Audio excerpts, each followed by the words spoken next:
Bonjour et bienvenue à tous. Ce récit défie tout ce que nous vous avons raconté jusque-là.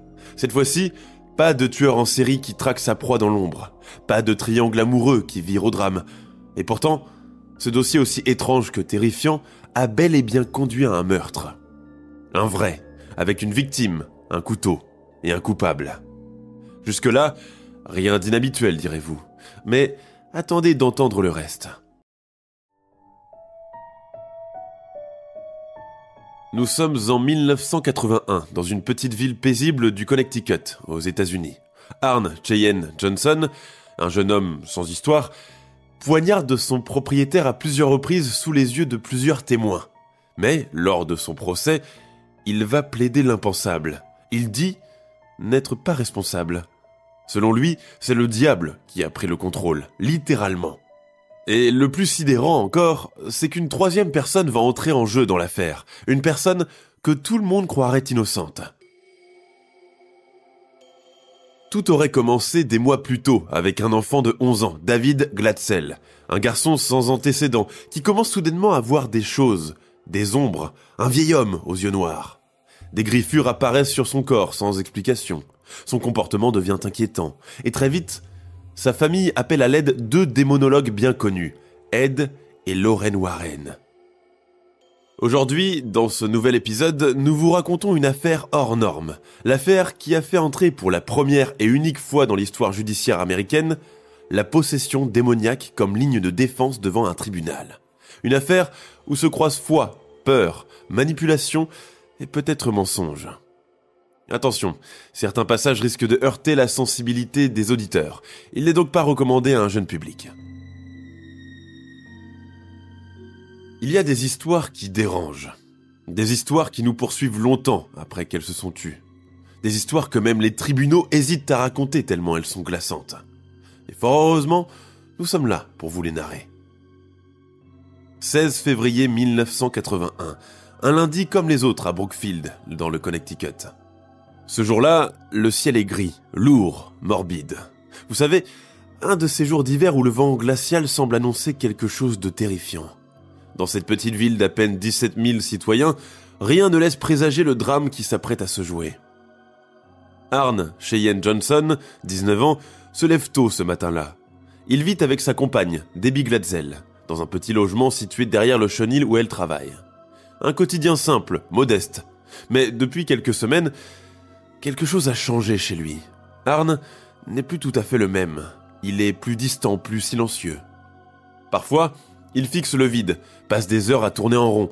D'autres fois, il parle seul. Des murmures que Debbie ne comprend pas. Elle l'a vu une nuit se lever d'un bond comme tiré par une force invisible.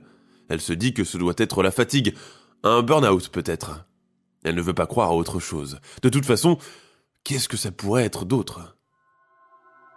Ce jour-là, Arne ne travaille pas. Il décide alors d'accompagner Debbie au travail. À midi, ils sont invités à déjeuner chez leur propriétaire, Alan Bono. Un moment de détente, dit-il. Il insiste. Alan est un homme corpulent, 40 ans au compteur, au tempérament autoritaire, mais tout de même sociable. Un vrai copain. Ils partagent un repas, boivent quelques verres, rigolent jusqu'à pas d'heure. Puis, ils s'installent dans le petit salon attenant au bureau. La table est dressée à la hâte. Quelques bières, un plat simple, Alan boit rapidement. Une canette, puis une autre. Il parle fort, très fort. Il rit de ses propres blagues. L'ambiance est légère jusqu'à ce que tout bascule. Un verre de trop ? On n'en sait rien. En tout cas, Debbie, à un moment, commence à éviter son regard. Arne, lui, a serré la mâchoire. L'ambiance devient soudainement plus lourde. Les mots claquent. Quelque chose gronde sous la surface. Alan se lève, fait une remarque sur Debbie. Arne ne répond pas. Il baisse les yeux. Le ton monte encore. Alan agrippe l'un des bras de la jeune femme. Alors Arne bouge. À un moment donné, par accès de colère, Arne s'approche de la table et sort un couteau. D'un geste rapide, sans un cri, sans une menace, il avance. Un seul mot, prononcé à voix basse. Assez. Puis les coups. 1, 2, 3, 5, tous portés au torse. Net et précis. Alan Bono titube, vacille, puis s'effondre au sol. Son sang s'étale lentement sur le carrelage clair. Debbie hurle. Ses cris résonnent. Arne recule, le regard vide. Il sort, il ne court pas. Il marche lentement, comme s'il était en transe. Personne ne connaîtra jamais vraiment le sujet de ce différend. Les versions divergent. Peut-être à cause d'un chien, peut-être parce que Bono retient l'une des sœurs de Debbie dans son appartement, peut-être pour rien, une connerie. Mais ce qui est certain, c'est qu'en l'espace de quelques secondes, la situation a changé du tout au tout. Il est 18h35. Les témoins hurlent. Debbie, elle, est tétanisée. Arne reste figé. Ses yeux semblent vides, noirs. Il ne crie pas, ne fuit pas tout de suite. Il sort lentement, puis s'éloigne dans la forêt. Quelques minutes plus tard, la police de Brookfield reçoit un appel paniqué. C'est un homicide, dit-on. Il y a du sang partout. Une victime étendue au sol, mais toujours en agonie. Les agents arrivent sur place illico presto. Alan Bono est transporté d'urgence à l'hôpital, mais hélas, il meurt quelques heures plus tard. Les coups ont touché le cœur, les poumons, l'estomac. Ils ont été fatals. Les policiers lancent une battue. Ils ne tardent pas à retrouver Arne dans la soirée. Il a été retrouvé errant au bord d'un chemin forestier. Sans surprise, il ne résiste pas. Il se laisse menotter, sans un mot. Dans le véhicule de police, il garde le silence. Il n'a pas de sang sur les mains. Il semble calme, même trop calme. Quand on lui demande pourquoi il a fait ça, il répond d'une voix blanche. « Ce n'est pas moi. » Le procès s'ouvre quelques mois plus tard, en octobre 1981, devant la Cour supérieure de Danbury. L'affaire fait déjà la une de tous les journaux. Pas pour sa violence, non, mais pour ce qu'annonce la défense. Ce jour-là, Martin Minella, l'avocat d'Arne, déclare devant la presse qu'ils plaideront non coupables. Oui, vous l'avez bien entendu. Il y a un mobile, une arme de crime, une victime, et ils plaident quand même non coupables. Pourquoi ? Eh bien, tenez-vous bien, pour possession démoniaque. Et c'est la première fois dans l'histoire du pays. L'Amérique se fige. Possession ? Le diable ? Dans une salle d'audience ? Le juge, Robert Callahan, refuse que cette ligne de défense soit officiellement plaidée devant les jurés. Il répond que le tribunal repose sur des faits prouvables. Or, l'existence du diable ne l'est pas. Mais Minella ne lâche pas. Il convoque les témoins. Lorraine Warren vient témoigner. Elle affirme sous serment qu'Arne a été pénétré, entre guillemets, par l'entité démoniaque. Elle raconte l'exorcisme, les cris, les menaces. Et cette scène, Arne défiant le démon, l'invitant à entrer en lui. Dans la salle, le silence est glacial. Lorsque vient le tour d'Arne de témoigner, les mots sont rares. Il évoque un voile, une présence en lui. Je ne contrôlais plus rien. Tout est devenu noir. Mais aucune expertise psychiatrique ne confirme le trouble. Il n'a aucun antécédent violent, aucun mobile. L'accusation parle d'un trop-plein de colère, d'alcool, d'une jalousie passagère, d'une situation qui a simplement dégénéré. Une explication rationnelle, banale. Le jury délibère et rejette catégoriquement l'hypothèse du démon. Cependant, aujourd'hui encore, ceux qui étaient présents dans la salle d'audience ce jour-là se souviennent de son regard, de ce moment où l'ombre d'une force invisible a semblé traverser les murs du tribunal. Alors, le diable était-il dans la pièce lors de ce procès, ou était-ce simplement un homme désespéré, prisonnier de ses démons intérieurs ? Arne Cheyenne Johnson est finalement reconnu coupable d'homicide involontaire. Il est condamné à 10 à 20 ans de prison selon le système de peine indéterminé en vigueur dans l'État du Connecticut. La durée exacte de détention dépend d'une commission chargée de statuer sur les libérations conditionnelles. Il en purge 5. En détention, il ne fait pas de vagues, il fait preuve d'une attitude exemplaire. Et surtout, il n'a plus jamais parlé du diable. Jusque-là, vous allez me dire, oui, mais où est le véritable mystère dans cette affaire ? L'assassin a été retrouvé puis jugé. Le dossier est clos. Et c'est là que je vous répondrai que non. Car l'affaire ne fait que commencer. Tout ce que je viens de vous raconter jusque-là n'est qu'une genèse de notre affaire. Et si Arne Cheyenne Johnson n'était pas le vrai assassin ? Et si le vrai assassin était un petit garçon de 12 ans ? Je vous demanderai pour cet épisode de bien suivre avec moi, car les faits sont absolument invraisemblables. David Glatzel est le petit garçon en question. Il a 11 ans à l'époque, presque 12, et ce n'est autre que le petit frère de Debbie, la compagne d'Arne Cheyenne. Tout commence en été 1981. Une chaleur écrasante s'abat sur Brookfield ce jour-là, le genre de lourdeur silencieuse qui fait vibrer l'air sans un souffle de vent. Les feuilles des arbres figés semblent retenir leur respiration. Au bout d'une route en terre battue, à la lisière des bois, une camionnette s'arrête dans un nuage de poussière. À l'arrière du véhicule, des meubles, des cartons griffonnés à la hâte, cuisine fragile, jouets David. Une nouvelle vie commence. La maison est grande, ancienne, posée sur ses fondations comme une vieille bête fatiguée. Les volets grincent au moindre geste, la peinture s'écaille par endroits. Pourtant, quelque chose de rassurant émane de cette bâtisse. Des volumes généreux, une cave profonde, un grenier sous les poutres, un jardin envahi de ronces. C'est là que les Gladsell ont décidé de poser leurs valises. Une maison où recommencer, ou du moins essayer de prendre un nouveau départ. La chaleur rend tout plus lent. Les enfants courent, déchargent à moitié, puis s'écroulent dans le salon en réclamant du soda frais. David, lui, reste dehors. Il observe la façade, fixe une fenêtre à l'étage, celle de la chambre du fond. Il est là-haut. Debbie, sa sœur, l'appelle, agacée. « Arrête de rêvasser, va chercher ton sac !» Mais David ne bouge pas. Ses petits doigts se resserrent sur la lanière de son sac à dos Spider-Man. Il tremble à peine. Il n'a que 11 ans, mais son regard est grave, lourd, comme celui d'un homme qui a vécu de belles emmerdes dans la vie. Ce n'est que le soir qu'il reparle de la chambre. Je peux pas dormir là, il m'attend. Qui ça, chérie? Le vieux monsieur, avec les yeux noirs, il sourit, mais pas comme il faut. Sa mère hausse les épaules, elle ne comprend rien. Le lendemain, elle fait un détour au supermarché et lui achète une veilleuse. En rentrant, elle lui la donne. Tu vois, même les monstres ont peur de la lumière.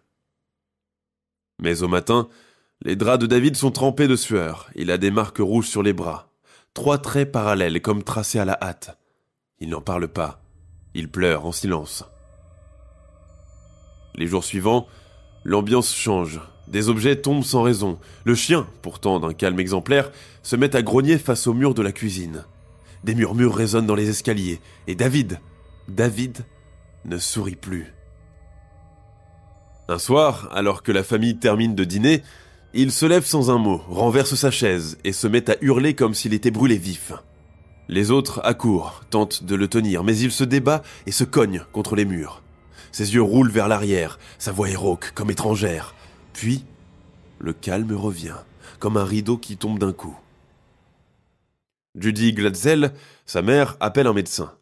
Il ne trouve rien à l'état du garçon, alors elle en appelle un autre, puis un autre. On parle de stress, d'éventuels troubles neurologiques. Rien de grave, dit-on. Pas de cause identifiable, pas de traitement efficace. Un dimanche, après une énième crise, David reste prostré dans un coin du salon, recroquevillé sous une couverture. Son père entre et le regarde de loin. Il a récité une prière en latin. Il n'a jamais appris le latin. Tu peux m'expliquer ce que c'est ?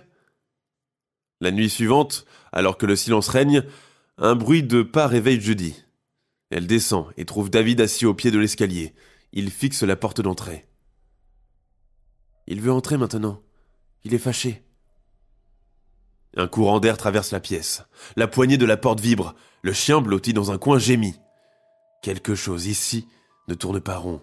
Alors, la mère se souvient de ce couple dont une amie lui avait parlé. Ceux qui, dit-on, peuvent distinguer le mal, mais aussi l'affronter.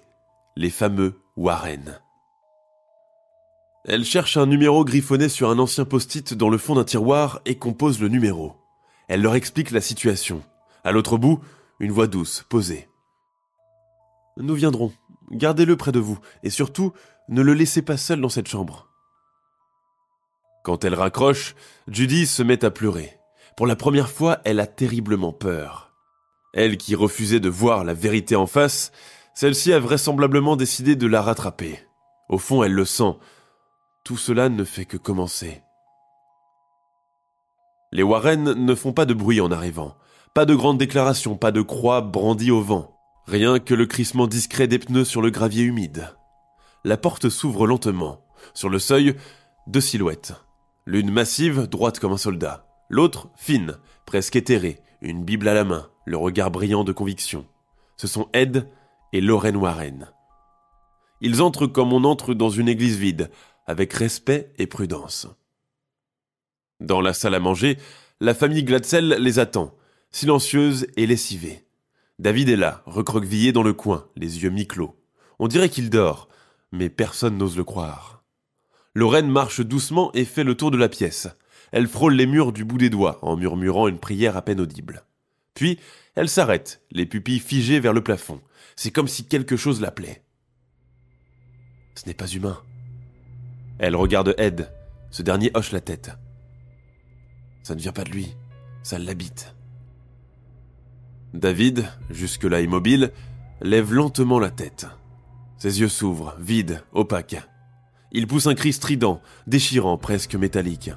Un cri qui ne semble pas sortir de sa gorge, mais d'un lieu plus profond, plus ancien. La température chute brutalement. Un verre explose sur la table.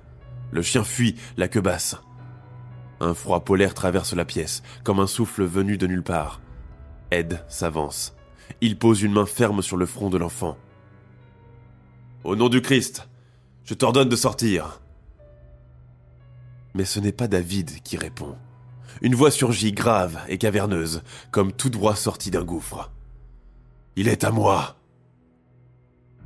Le silence s'écrase sur la maison. Lorraine ferme les yeux, récite un passage de l'Évangile selon Marc. David se débat, rit, puis gémit. Il prononce des mots qu'aucun des membres de la famille ne comprend.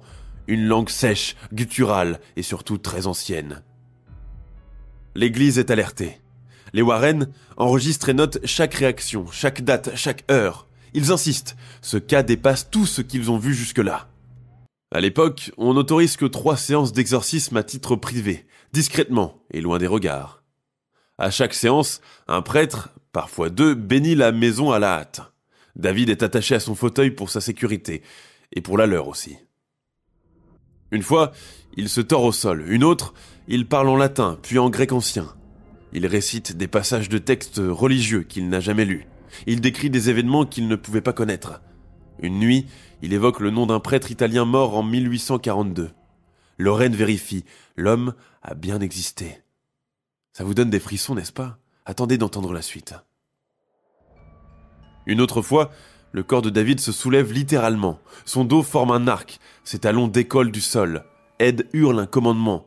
Le garçon retombe, inerte. Il ne se souvient de rien. Il filme et enregistre la scène, car c'est à la fois lourd et à peine croyable. Malgré cela, aucune preuve ne convainc les sceptiques. Et vous savez pourquoi? Eh bien, parce qu'au moment de divulguer la vérité, les bandes se brouillent sans raison. Les images s'effacent. Seuls ceux qui étaient là savent ce qu'ils ont vu et ce qu'ils ont senti. Cette oppression dans la poitrine, ce froid inexplicable, cette peur, pure et viscérale. Et puis, il y a ce soir-là, celui où tout bascule. Je vous décris le décor. La pièce est sombre, les rideaux sont tirés, l'air est épais, chargé. À l'époque, Arne Cheyenne Johnson est entré dans la famille en devenant le compagnon de Debbie. Ce soir-là, David vient de sortir d'une énième crise. Il respire fort, il tremble. Debbie, sa sœur, le tient contre elle, en larmes. Arne Cheyenne vient en renfort et entre dans la pièce. Il n'a pas l'air inquiet, mais plutôt déterminé et très calme. Il s'approche et s'agenouille devant l'enfant, pose ses mains à plat sur le sol. « Laisse-le tranquille », dit Arne au garçon. David lève lentement la tête, son regard est absent. « Prends-moi, c'est moi que tu veux, pas lui », répète Arne. Personne ne réagit tout de suite, comme si le temps se figeait. Lorraine, présente ce jour-là, s'avance, veut l'arrêter, mais trop tard. Il dira plus tard qu'à cet instant-là, l'atmosphère a changé brutalement. L'air s'est densifié autour d'Arne, la lumière a vacillé, et son regard n'était plus le même. « Il a ouvert une porte, dit-elle. » Mais personne ne comprend encore à quel point elle disait vrai. Le temps passe. L'hiver s'installe doucement sur Brookfield. Dans la maison des Glatzel, les cris se font plus rares. Les nuits sont un peu plus calmes. David, malgré quelques sursauts, semble apaisé. Il mange de nouveau et joue un peu. Il dort comme un bébé. Mais un autre problème s'installe. Plus insidieux, cette fois, et plus profond. Celui d'Arne Cheyenne Johnson. Depuis la dernière séance d'exorcisme, quelque chose cloche. Il y a son regard d'abord qui est devenu plus sombre, plus fuyant, puis ses silences longs et inhabituels. Par moments, il semble ailleurs, littéralement ailleurs. Il s'interrompt en pleine phrase pour fixer un coin de la pièce, ne répond pas quand Debbie lui parle. D'ailleurs, il ne l'écoute pas non plus. Un jour, elle le surprend dans la salle de bain. Il fixe son propre reflet dans le miroir, le front en sueur. Il est là, derrière moi. Elle rit nerveusement, croit à une blague. Mais Arne ne sourit pas. Il ne sourit plus. Les colères d'Arne commencent ensuite à s'intensifier. Elles deviennent plus brèves et plus sèches. Un mot de travers et le ton monte, ça dégénère. La vaisselle vole en éclats, les portes se claquent. Il y a un pétage de plomb quasiment toutes les demi-heures, puis plus rien, comme une flamme qu'on souffle sans prévenir. À chacun de ces épisodes de colère inexpliquée, Debbie ne dit rien. Elle reste avec lui car elle l'aime. Elle veut croire que c'est passager. Et surtout, personne ne fait le lien avec ce qui arrive à David. Debbie et Arne s'installent ensemble dans un petit appartement au-dessus du chenil où elle travaille. Leur employeur, Alan Bono, les loge contre quelques heures de travail. L'homme est affable, chaleureux, mais instable. Il boite un peu trop, mais pas de quoi en faire un fromage. Après tout, qui n'aime pas picoler de nos jours? Et parfois, il devient collant, insistant, surtout avec Debbie. Et on dira tout simplement que c'est de l'amour. Retour à la salle d'interrogatoire, le jour du meurtre d'Alan Bono. Dans la salle, le mutisme d'Arne continue. On lui parle d'Alan, de Debbie, du sang, des témoins. Mais il persiste à fixer le mur.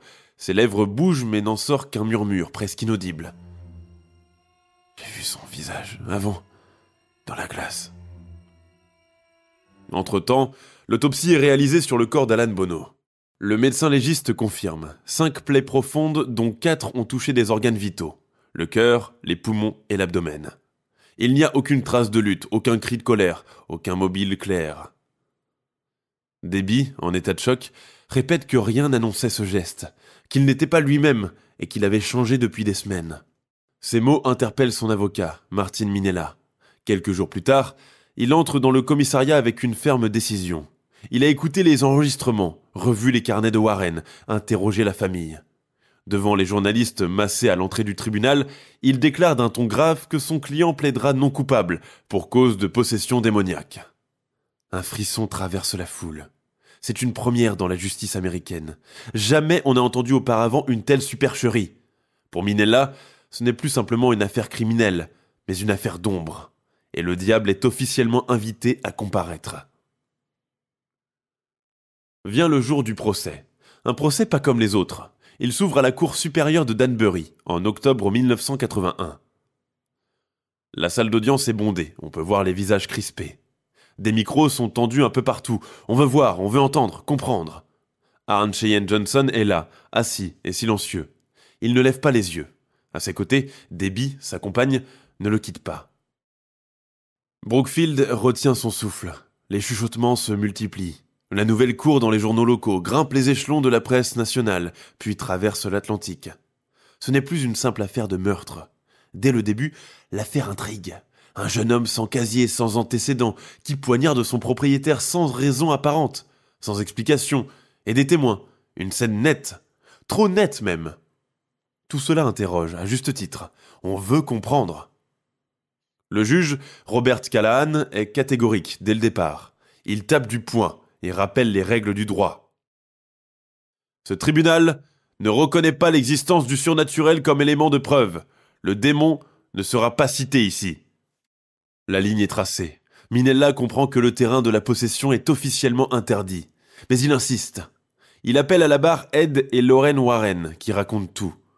De l'exorcisme au basculement d'Arne en passant par David Glatzel. Il raconte les moindres détails sur les jours sombres et sur cette nuit où tout a changé. La salle se glace à mesure que les Warren décrivent les transes, les rires démoniaques, la voix qui a répondu « Il est à moi ». L'atmosphère est pesante. Certains jurés détournent les yeux. Mais voilà, aucune preuve tangible ne convainc. Les vidéos sont floues, les cassettes parasitées. Et les prêtres, ils refusent de témoigner. L'Église, prudente, se mure dans le silence. Pas un mot, pas une prise de position. Elle s'efface discrètement. Alors, faute de mieux, la défense se replie. Martin Minella oriente son argumentation vers un trouble dissociatif. Il évoque les absences, les changements de personnalité, les états seconds. Il brandit les expertises psychiatriques, les témoignages de débit, les visions, le couteau apparu comme dans un rêve. Mais Arne, lui, ne parle pas. Il reste figé, il est comme absent, comme s'il n'était pas concerné par l'affaire. Quand on l'interroge, il répond par monosyllabes. Il dit qu'il ne se souvient de rien, ni du déjeuner, ni de l'altercation, ni des coups. Absolument rien. Un vrai trou noir. Le jury délibère, et pendant longtemps. Jamais ils n'ont eu à délibérer pour une pareille affaire. Et puis, le verdict tombe comme un coup de massue. Homicide involontaire. 10 à 20 ans de réclusion. Arne Cheyenne Johnson baisse les yeux. Il ne proteste pas et ne pleure pas non plus, et retourne en cellule. Le procès terminé, les micros se taisent et les journaux passent à autre chose. Mais quelque chose demeure, une étrange sensation, un malaise, une question suspendue dans les couloirs du tribunal. Et si, cette fois, ce n'était vraiment pas lui? L'affaire aurait pu s'arrêter là, comme tant d'autres. Une peine purgée, une vie reconstruite, un souvenir classé dans les archives du système judiciaire. Mais dans l'ombre, les doutes restent vivaces. L'histoire refuse de mourir, et c'est Karl qui relance l'incendie. Karl Glatzel est le frère de David. Pendant longtemps, il a gardé le silence, il a tout vu, tout vécu, n'a jamais parlé jusqu'au jour où il en a eu assez. On a vendu notre histoire, mon frère a été instrumentalisé. Pour Karl, tout ce qui s'est passé relève d'un théâtre macabre. Lui non plus ne croit pas aux démons ni aux possessions. Ce qu'il voit, lui, c'est un enfant fragile, un garçon hypersensible, victime d'un trouble psychiatrique. Il y a quelque chose de non diagnostiqué, de nié, d'écrasé sous le poids des prières, des caméras et des attentes. Il parle d'un enfant victime d'un trouble psychiatrique ignoré, qui aurait simplement pu être soigné à l'hôpital. En gros, il accuse directement, ouvertement et clairement les Warren d'avoir manipulé la famille Glatzel. Ils ont vu une opportunité, et ils l'ont saisie. Ce qu'il dénonce va encore plus loin. Selon lui, la famille n'a pas seulement été trompée, mais elle a été utilisée, manipulée et exposée. Le livre The Devil in Connecticut, écrit avec l'aide des Warren, en est l'exemple parfait. Il y lit une fiction maquillée en vérité, une mise en scène. Alors Karl porte plainte et attaque les auteurs pour diffamation et pour violation de la vie privée. Le procès n'ira pas loin, mais les mots, eux, sont lâchés, et ils laissent des traces. En 2023, Netflix remet l'histoire sur le devant de la scène. The Devil on Trial est un documentaire construit comme une enquête.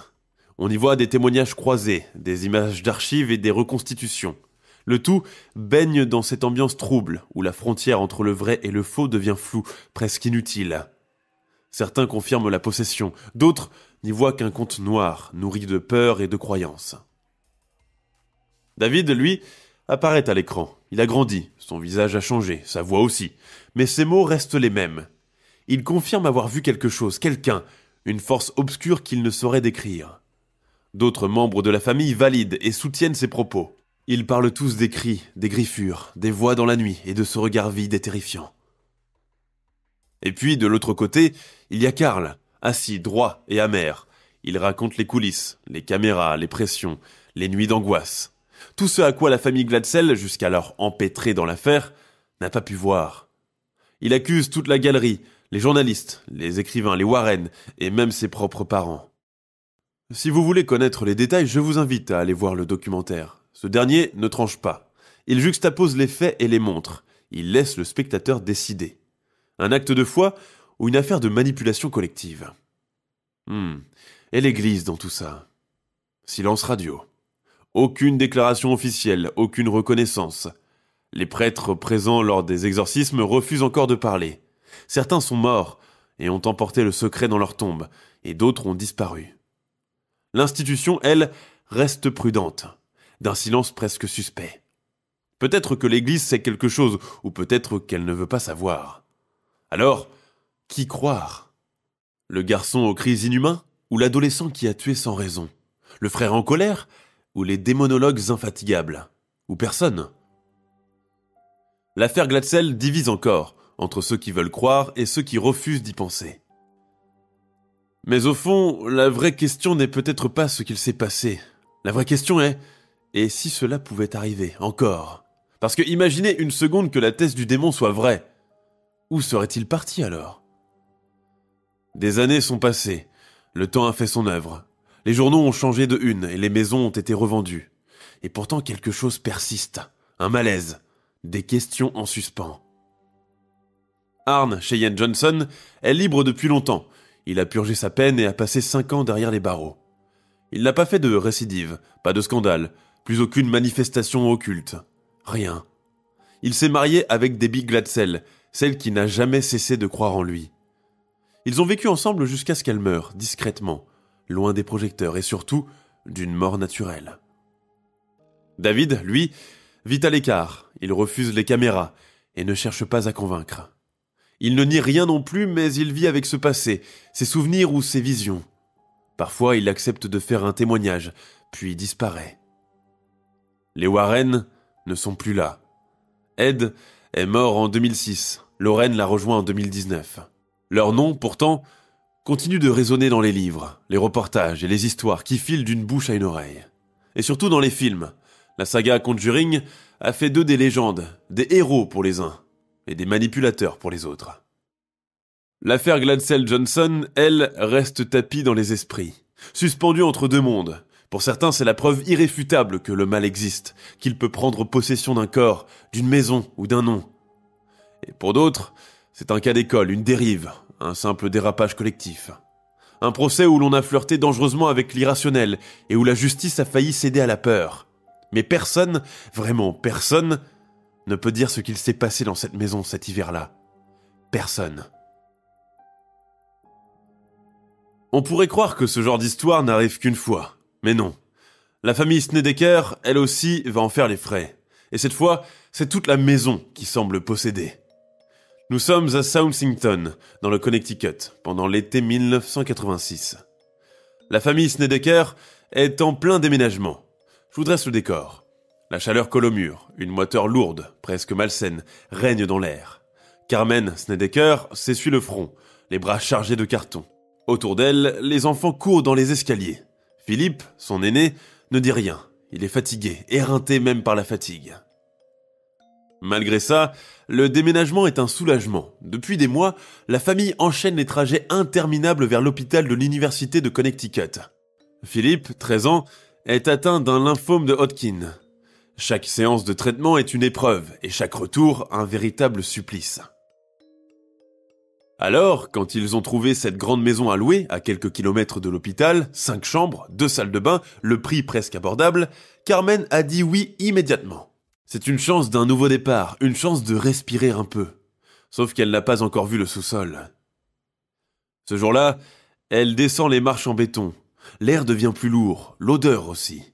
C'est un mélange de poussière, de produits chimiques et de quelque chose d'autre d'indéfinissable, quelque chose qu'elle ne nomme pas. Elle pousse une vieille porte en bois, et là, elle comprend. Sous ses yeux se dresse un décor invraisemblable. Des flacons d'embaumement, des outils en acier rangés sur un chariot, une table froide et massive, mais aussi des étiquettes, des photos jaunies, des morceaux de drap tachés, et sur l'un d'eux, un nom. Il est écrit à la main, en lettres penchées. Carmen remonte, blanche, elle ne dit rien, pas tout de suite. Ce n'est pas le moment. La famille s'installe. Philippe, Bradley, Allen Jr. et Jennifer, ainsi que la nièce de Carmen, Tammy, tous les enfants ont déposé l'encre.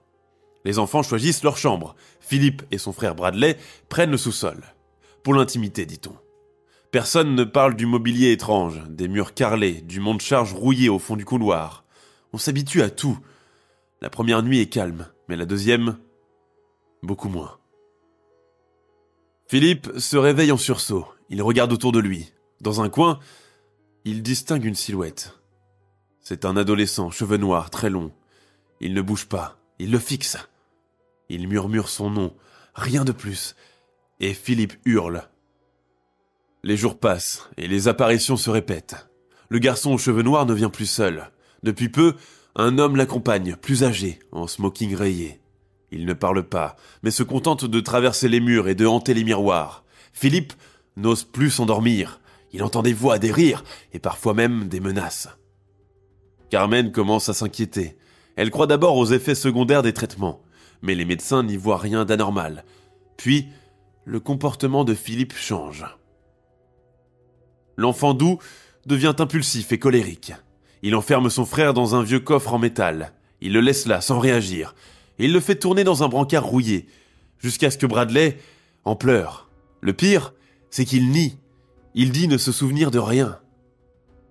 Un soir, il agresse sa cousine Tammy, l'accule et la menace. Carmen le trouve en transe, le regard vide. C'est la goutte qui fait déborder le vase. Il est interné 45 jours. Et là, c'est la totale. Évaluation psychiatrique, traitement pour schizophrénie. Comme si ça n'était pas suffisant avec son cancer. À sa sortie, on l'envoie vivre chez des proches. Bizarrement, les voix disparaissent et les ombres aussi. Mais dans la maison, tout continue. Les bruits repartent de plus belle. On entend des grattements dans les murs, dans toutes les pièces. Le vieux monte-place se met à grincer sans raison. Ses chaînes s'agitent seules. Des courants d'air glaciaux traversent les couloirs. La lumière vacille. Les lampes claquent. Un jour, Carmen passe la serpillière. L'eau devient rouge et épaisse. Et prend une odeur insoutenable, cadavérique.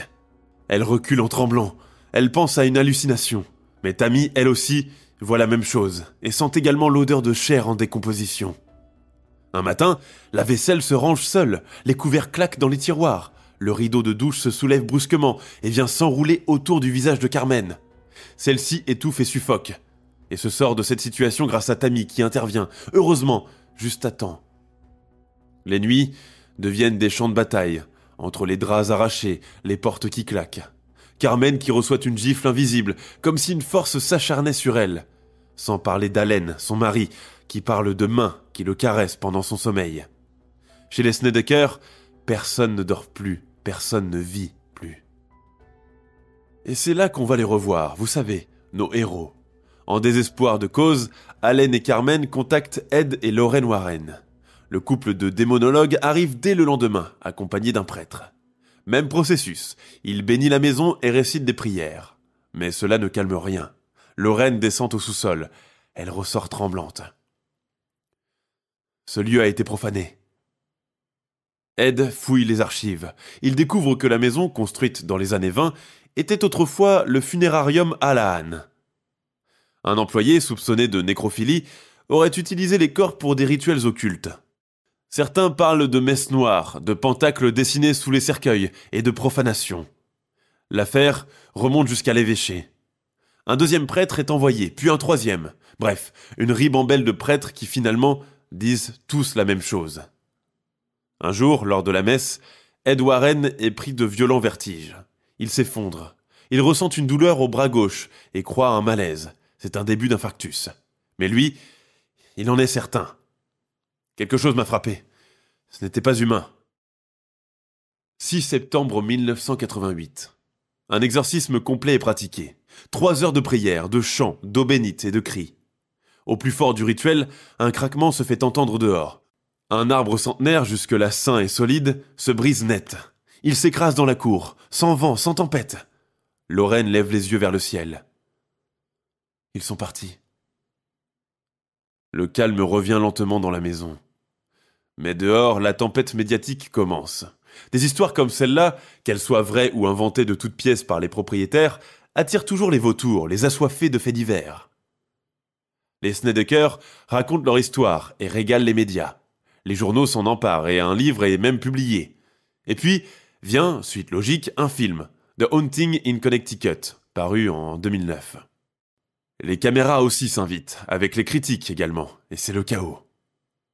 Le propriétaire dément, les voisins rient, les nouveaux habitants, installés depuis 10 ans, disent n'avoir rien remarqué. Aucune activité, aucune peur, rien, c'est du cinéma. Des sceptiques crient à la supercherie. On parle d'une famille ruinée par les frais médicaux qui avaient besoin de renflouer les caisses et attirer l'attention sur leur enfant malade, d'une histoire monnayée. Ou bien, il s'agit encore d'une manipulation des Warren. N'oublions pas qu'il ne s'est écoulé que 5 ans entre les deux affaires. La première était encore toute fraîche dans les mémoires, d'autant plus qu'elle avait fait couler beaucoup d'encre. Le 9 janvier 2012, à 38 ans, Philip Snedeker décède. Son cancer est revenu. Il vivait dans le Tennessee, était chauffeur routier, amateur de musique et de chasse. Il ne parlait plus du passé depuis belle lurette. Son dossier médical, lui, est clair. Mais ce qu'il a vu, ce qu'il a vécu, ça, personne ne pourra jamais vraiment le prouver, ni l'effacer d'ailleurs. Que s'est-il passé au 208 Meriden Avenue cette année-là? Une maladie mentale? Une manipulation? Ou quelque chose d'invisible, tapis entre deux mondes? Une chose est sûre, la maison existe encore, et les murs sont debout si vous voulez y faire un petit tour. Mais les morts, eux, ne sont peut-être jamais vraiment partis. Alors, coïncidence, trouble psychiatrique mal diagnostiqué, ou simple folie collective? En tout cas, entre les Glatzel et les Snedeker, une chose est sûre. Dans le Connecticut, les maisons ont du mal à rester tranquilles. Avouez que les ressemblances sont troublantes. Trop peut-être. Mais après tout, les coïncidences sont le terrain de jeu préféré du diable. Ou des scénaristes.